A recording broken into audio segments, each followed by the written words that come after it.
Então, dando continuidade ao nosso curso, a ideia da aula de hoje é justamente estudar um tipo de resposta em que avalia a resposta inata, né? A resposta imune inata.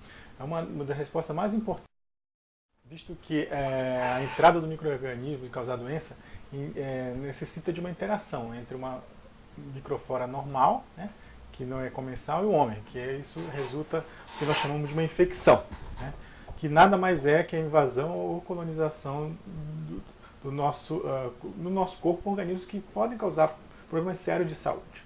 Então, quando acontece essa interação, né, nós chamamos de doença, né, que existe uma ruptura no estado de saúde.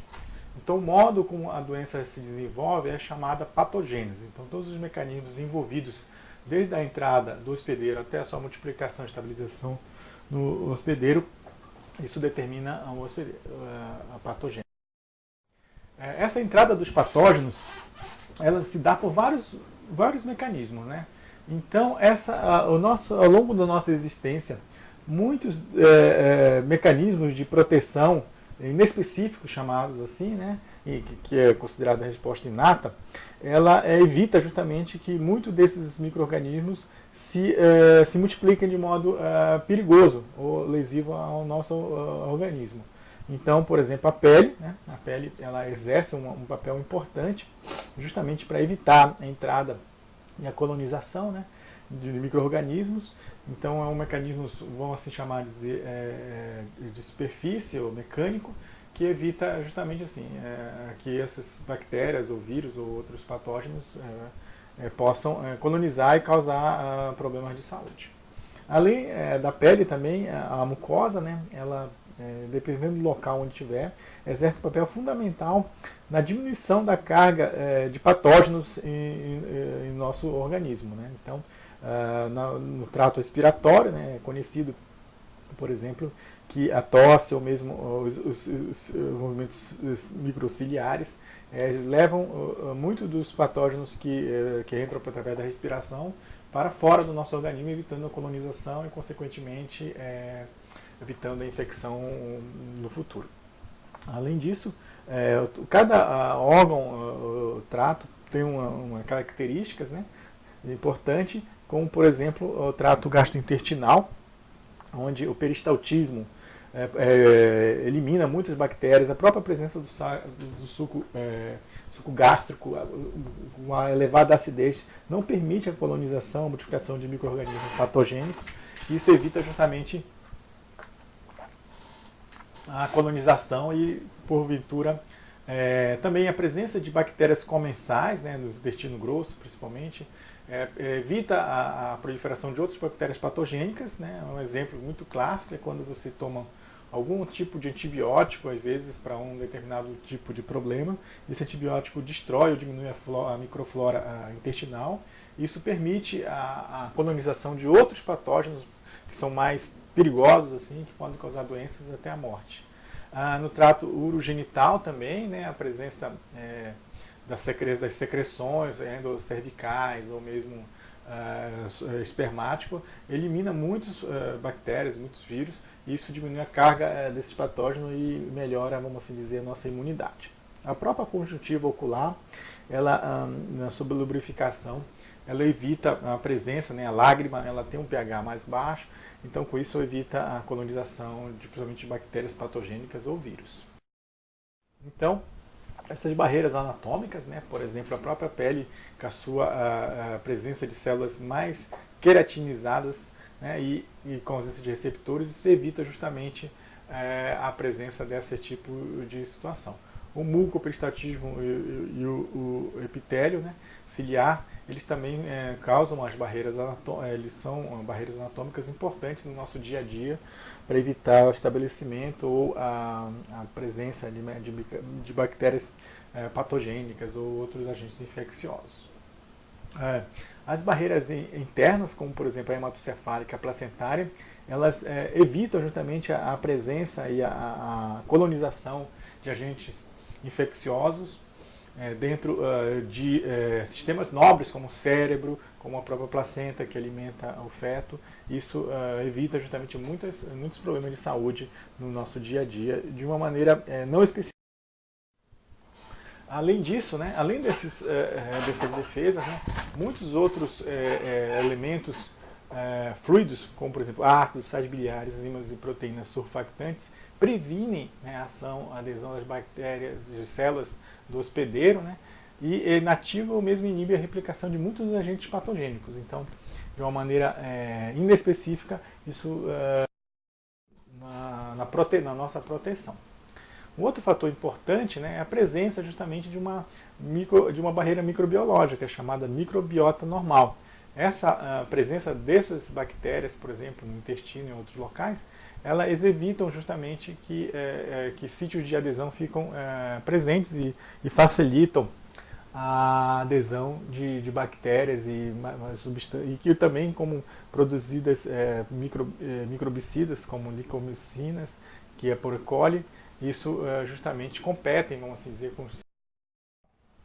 Então, o que é muito importante nessa fase da infecção, né, e da imunidade inata é o reconhecimento inato. Então, por muitos anos não acreditou-se que teria um mecanismo mais sofisticado, né, porém, estudos mais recentes demonstram que, na verdade, essa interação com o patógeno se dá através de alguns receptores, né, e esses receptores estão bem definidos, como os Toll-likes, né, e CD14, e essa ativação disso permitem a formação de produtos tóxicos, produção de citocinas e presença de MHC.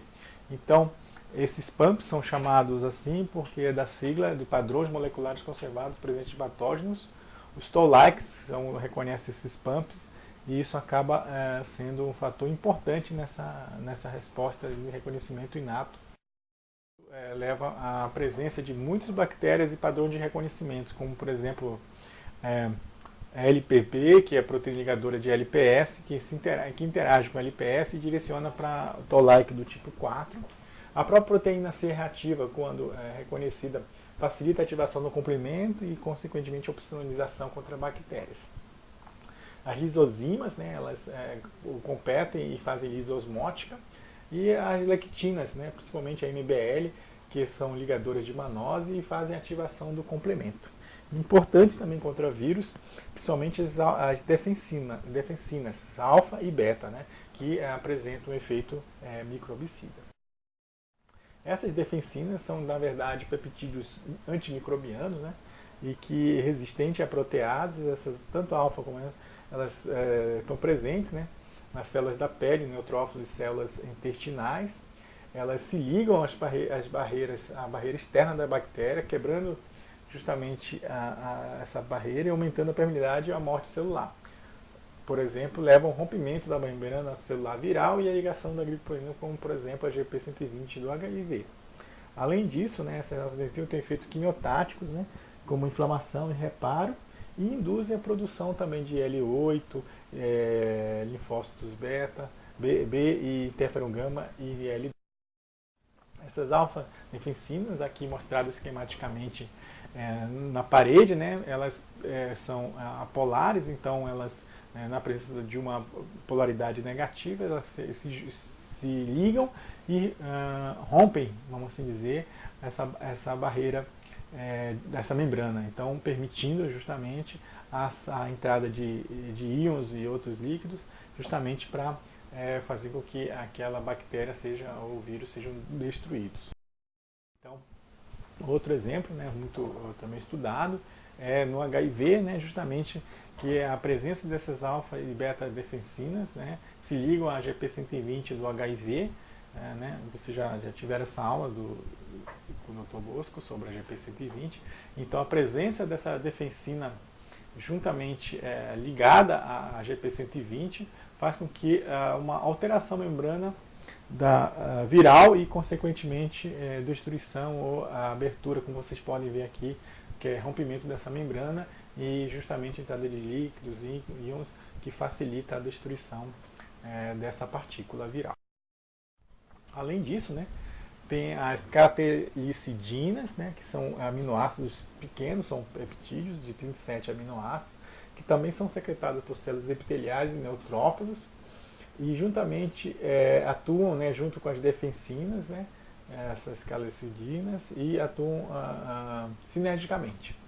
Então, um exemplo clássico, né, dos pacientes com a dermatite atópica, que são suscetíveis justamente à infecção de pele, pela ausência justamente da produção da IL-37 e das alfa-defensinas, né? Então, um exemplo, quando vocês apresenta animais nocautes, né, como do camundongos, né, de laboratório, com essa deficiência que não expressa esse gene, né, essa possibilidade das calexidinas, esses animais são altamente suscetíveis a infecções na pele e podem morrer rápido. Então, outro modo de defesa inexpressível é o sistema complemento, né? O sistema de complemento tem basicamente 3 vias de ativação, né? Que é chamado alternativa, via da lectinas e a via clássica, né? Todos eles são ativados, vamos assim dizer, com a presença de um antígeno, né?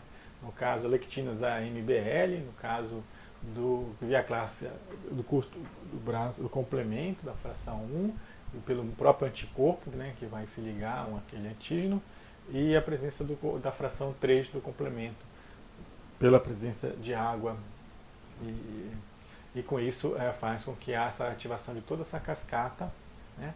E essa cascata ela tem 9, vamos assim dizer, proteínas que se ligam basicamente numa via conectada uma com a outra e facilitam, né, e permitem justamente a entrada de líquido dentro daquela célula-alvo que está infectada e com isso leva a lise osmótica. Então, essa é uma ativação, né? Todas elas, independente da via, né, de ativação, qualquer uma dessas 3 vias, a ideia e a presença de que, na verdade, aquela célula infectada por algum patógeno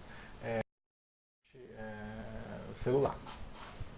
Então, basicamente, né, as 3 vias são as lectinas, né, que é o microorganismo que tem um grupo manosa no seu final, né, a alternativa, a maioria das bactérias, fungos e vírus das células tumorais, e as clássicas, a via clássica, que é pelo complexo imune, né, células apoptóticas, certos vírus e bactérias gram-negativas, proteína C juntamente com o ligando. Tudo leva, né, à presença de lise, né, que elas são menos efetivas em infecções virais do que bacterianas, esse tipo de fagocitose. Você tem a multiplicação intracelular, né, de alta quantidade de vírus, por exemplo, HIV, herpes vírus, que vão infectar novas células e com isso perpetua o ciclo. Então, na verdade, essa fagocitose, esse englobamento dessas partículas, facilita, vamos assim dizer, em certo ponto, a presença de certos agentes infecciosos. Então, o mais antigo mecanismo celular é mais simples, né? Então, a fagocitose ela é presença dessas nuclease citoplasmática, metilação de DNA, levantinação, reconhecimento de expressão repetitiva, bloqueadores de transcrição viral, destruição de transcritos estranhos, RNA de transferência. Então, cada um desses mecanismos, eles são inespecíficos, mas que atuam sinergicamente, muitas vezes, com a imunidade adquirida. Então, esse reconhecimento inato, né, então, apesar de não ser específico, como já foi comentado, ele pode ser através dos receptores de Toll-like, né, que a gente chama, então o vírus ou a bactéria, no caso, né, aqui é exemplo viral, se liga, né, a esses receptores, né, CD14, Toll-like, e com isso faz com que o núcleo celular seja ativado, né, e a produção de outros tipos de resposta, como por exemplo interferon, né, e isso facilita a destruição da célula, na célula apresentadora. Outro mecanismo também muito importante são chamados receptores Toll-like, né, não tem uma tradução para esse tipo de receptor, mas eles estão presentes na membrana das células, né, como nucleares, e com isso você permite, vamos assim dizer, uma cascata, né, ou o encontro justamente de cada um desses Toll-like tem uma especialidade de encontro de um tipo de patógeno, né. Então, o LPS é o mais comum, né, que é o Toll-like 4. Então, esse tipo de presença permite a endocitose desses elementos e, com isso, uma resposta um pouco mais efetiva contra certos patógenos. Tá? Então, esses pumps se ligam, né, nesse tipo de receptores, né? E com isso você tem toda uma ativação de cascata intracelular que tentam evitar justamente a multiplicação celular desses patógenos intracelulares e evitar que eles se proliferem no nosso organismo. Então, em resumo, né, a ativação via TOLAC induz aumento de espécie reativa de oxigênio, a expressão, né, de inibidores desses oxigênios e MPAC-kinase e ativação de NF-kappa-beta. Né? Então, toda essa cascata, né, permite a destruição daquela célula, evitando assim a proliferação daquele micro-organismo. Porém, né, apesar de toda essa organização e necessidade do nosso organismo, né, capacidade, muitos mecanismos de escape viral estão presentes. Então, a diminuição dessas sequências, CPG também, tem muitas repetições inibitórias e antagonistas do Toll-like, né, como, por exemplo, vários patógenos produzem evitam a ativação do NF-kappa-beta, como o vírus HIV, né, e varicela. Ativação também via Toll-like, auxiliando a replicação viral. Então, tudo isso, às vezes, né, essa ativação desse próprio Toll-like estimula a presença de receptores e co-receptores virais, e isso, em certo ponto, facilita a presença de vírus. Tá? Muitos dos mecanismos de defesa que são induzidos pela infecção, um dos mais interessantes e mais importantes é a presença da febre, né, que é chamado, temos vários patógenos, pirógenos endógenos, como IL-1, IL-16, interferon, prostaglandina E2 e o TNF, que é o fator de necrose tumoral. Todos esses em conjunto, né, diminuem a replicação do vírus, por exemplo. Então, a presença da elevação dessa temperatura, né, um exemplo aqui é a proteção que ocorre quando a temperatura atinge um determinado nível, né, há uma redução importante da replicação desses coronavírus, por exemplo. Então, quando atinge, por exemplo, a redução, né, de quase 100%, né, quando a temperatura está presente, é elevado. Então, isso diminui a possibilidade de resistência desses micro-organismos. As citocinas, né, diminuem, os interferons principalmente são produzidos inespecificamente, eles diminuem a expressão de receptores celulares impedindo a entrada do vírus e modulam negativamente a síntese de RNA mensageiro e, por sua vez, ativam macrófagos e células NK, que já foi explicado na... Então, os interferons, eles atuam, né, basicamente através da ativação dos seus receptores presentes nas células mononucleares. Essas células, quando presentes, esses vírus, eles induzem, né, a produção de proteínas, e essas proteínas elas são lançadas fora da célula, e a possibilidade dessa presença dessas proteínas, no caso, né, virais, elas ativam justamente a cascata de interferon e aquela célula pode ser destruída. Então, outros mecanismos inatos, que é a inflamação, né, muitos de vocês já devem ter ouvido esse termo, são as principais alterações que acontecem no organismo, é a formação de edema, ou seja, tratamento de líquido por extravascular, né? Isso leva ao acúmulo de leucócitos e de muitas interleucinas, prostaglandinas A e J. Né? As consequências da presença desses elementos, né, no local, aumenta da temperatura, redução de oxigênio disponível, né, envolvido e o aumento do gás carbônico. Isso leva à alteração do metabolismo celular e produção de ácidos orgânicos que justamente dificultam a sobrevida de muitos dos micro-organismos que nós conhecemos. Um outro tipo de resposta também, que é muito importante, principalmente contra vírus e tumores, é a chamada resposta inata realizada por células natural killer, né? Então essas células, elas são muito importantes, elas ativam, tem uma capacidade citotóxica independente do tipo de ativação do MHC, justamente pela presença de perfurinas e granzimas, né? Elas induzem a apoptose da célula-alvo via FAS, pelo FAS ligante, expresso nas células NK. Ou seja, tanto o vírus quanto a célula é destruída nesse momento. Além disso, a secreção de interferon gama após ativação via Toll-like 9 ou citocina L12 levam a justamente a ativação das células NK e, consequentemente, morte do. Então, aqui um exemplo esquemático, né, de como a célula-alvo, né, mostrada aqui em cima, maior, e uma célula citotóxica sendo acoplando a essa célula-alvo, e com isso vocês podem perceber que existe uma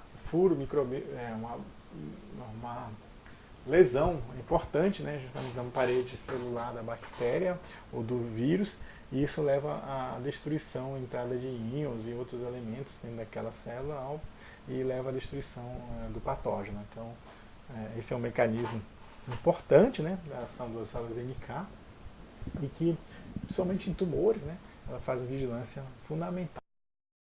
Então, em resumo, né, os mecanismos efetores das células NK, elas são pela presença justamente dos PAMPs, né, que são DNA CpGs, e a ativação via Toll-like 9, né, leva à indução da apoptose via FAS na célula-alvo. Além disso, a atividade citotóxica, independente do MHC, leva à destruição, né, daquela célula-alvo, principalmente, por exemplo, célula tumoral. E a secreção de interferon gama leva à ativação celular e, consequentemente, ativação de macrófagos e aumenta a capacidade macrofágica das células. E isso ajuda na defesa.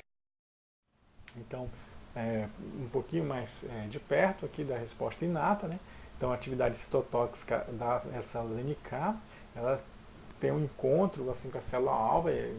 Lembra que eu comentei que é inespecífico, ela só percebe, né, só tem uma ligação com justamente alguns elementos via complemento ou outros via MBL. Então, com isso, essas células NK lançam na célula-alvo diversos tipos de porfurinas, e isso leva à lise, né, à destruição, tanto via complemento, né, que forma liso na parede, quanto na ativação da atividade macrofágica das células.